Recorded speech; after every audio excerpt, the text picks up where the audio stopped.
السلام علیکم پیارے بچوں، ہم پڑھ رہے تھے پانی کا ایک حصہ ہم نے پڑھا تھا سبق کا۔ آج ہم دوسرا حصہ پڑھنے جا رہے ہیں۔ ہم نے پڑھا تھا خوشبو پوچھ رہی تھی کیا یہ آسمان میں موجود ہوتی ہے، تو یہاں سے ہم آج شروع کرتے ہیں پڑھنا۔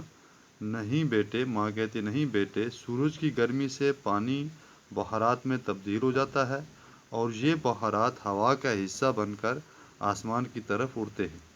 فضا میں پہنچ کر وہاں پہلے سے موجود گرد کے ذروں سے مل کر یہ بخارات بادل بن جاتے ہیں۔ جب درجہ حرارت کم ہو جاتا ہے تو یہ بخارات پھر سے پانی کے قطروں میں تبدیل ہو جاتے ہیں۔ یہی پانی کے قطرے بارش کہلاتی ہے۔ اگر درجہ حرارت زیادہ کم ہو جائے تو یہ بخارات برف میں تبدیل ہو جاتے ہیں۔ راجا، بارش کا پانی کہاں جاتا ہے؟ ماں، بارش کا پانی زمین کے اندر جذب ہو جاتا ہے، کچھ ندی نالوں اور دریاؤں سے بہتے ہوئے سمندر میں پہنچ جاتا ہے، تھوڑا پانی جھیلوں میں بھی جمع ہوتا ہے۔ خوشبو، برف کہاں جاتی ہے؟ ماں، برف سورج کی گرمی سے پگھل کر پانی کی شکل اختیار کرتی ہے، جبکہ زیادہ تر برف جو اونچے اور ٹھنڈے پہاڑوں پر گرتی ہے سال ہا سال تک جمی رہتی ہے۔ اسی طرح گلیشیر وجود میں آتے ہیں۔ یہ گلیشیر آہستہ آہستہ پگھلتے رہتے ہیں اور ان کا پانی ندی نالوں اور دریاؤں میں پانی کی سطح قائم رکھتا ہے۔ راجا، لیکن ماں، اگر دنیا میں اتنا پانی ہے تو پھر ہمارے یہاں پانی کی قلت کیوں ہے؟ تو یہاں تک آج پڑھتے ہیں، اتنا کافی ہے۔ اس کو ہم ایک بار پھر پڑھیں گے اور سمجھیں گے کہ کیا کہہ رہا ہے یہاں پہ، اس کی ماں کیا کہہ رہی ہے۔ خوشبو نے پوچھا کیا یہ آسمان میں موجود ہوتی ہے؟ ماں کہتی ہے نہیں بیٹے، سورج کی گرمی سے پانی بخارات میں تبدیل ہو جاتا ہے اور یہ بخارات ہوا کا حصہ بن کر آسمان کی طرف اڑتے ہیں۔ فضا میں پہنچ کر وہاں پہلے سے موجود گرد کے ذروں سے مل کر یہ بخارات بادل بن جاتے ہیں۔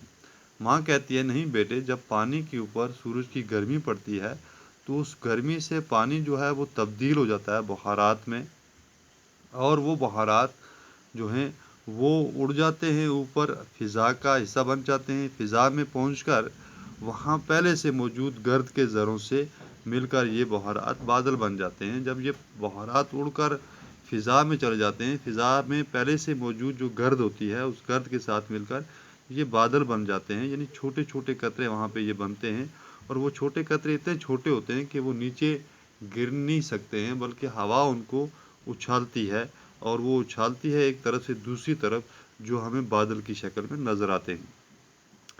جب درجہ حرارت کم ہو جاتا ہے تو یہ بخارات پھر سے پانی کے قطروں میں تبدیل ہو جاتے ہیں۔ جب بہت زیادہ ٹھنڈ ہو جاتی ہے وہاں فضا میں، تو یہ جو چھوٹے چھوٹے قطرے ہوتے ہیں پانی کے، یہ کافی بڑے ہو جاتے ہیں سائز میں، اور پھر یہ ہوا ان کو اچھال نہیں پاتی ہے، اور یہ پھر بارش کی شکل میں نیچے زمین کے اوپر گرتے ہیں۔ اسی کو، یہی پانی کے قطرے بارش کہلاتی ہے، اسی کو ہم پھر بارش کہتے ہیں۔ اگر درجہ حرارت زیادہ کم ہو جائے، یعنی درجہ حرارت وہاں پہ اور زیادہ کم ہو جائے فضا کے اندر، تو یہ بخارات جو ہوتے ہیں پانی کے، یہ برف میں تبدیل ہو جاتے ہیں۔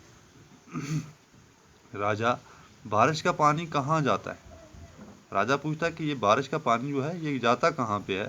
ماں کہتی ہے بارش کا پانی زمین کے اندر جذب ہو جاتا ہے۔ یہ بارش کا پانی ہوتا ہے، یہ زمین اس کو چوس لیتی ہے، کچھ ندی نالوں اور دریاؤں سے بہتے ہوئے سمندروں میں پہنچ جاتا ہے۔ کچھ پانی جو ہے وہ ندی نالوں اور دریاؤں کے ذریعے سمندر میں پہنچ جاتا ہے، اور تھوڑا پانی جھیلوں میں بھی جمع ہوتا ہے، یعنی اسی بارش کا پانی جو ہے وہ تھوڑا بہت جہاں پہ جھیلیں ہوتی ہیں ان جھیلوں میں بھی جمع ہو جاتا ہے۔ خوشبو، برف کہاں جاتی ہے؟ خوشبو پوچھتی ہے کہ یہ برف ہے یہ کہاں جاتی ہے؟ ماں کہتی ہے برف سورج کی گرمی سے پگھل کر پانی کی شکل اختیار کرتی ہے، یعنی جو برف ہوتی ہے جب اس پہ دھوپ پڑتی ہے، اس کی گرمی لگتی ہے تو یہ پگھل جاتی ہے، پگھلنے کے بعد یہ پانی بن جاتی ہے۔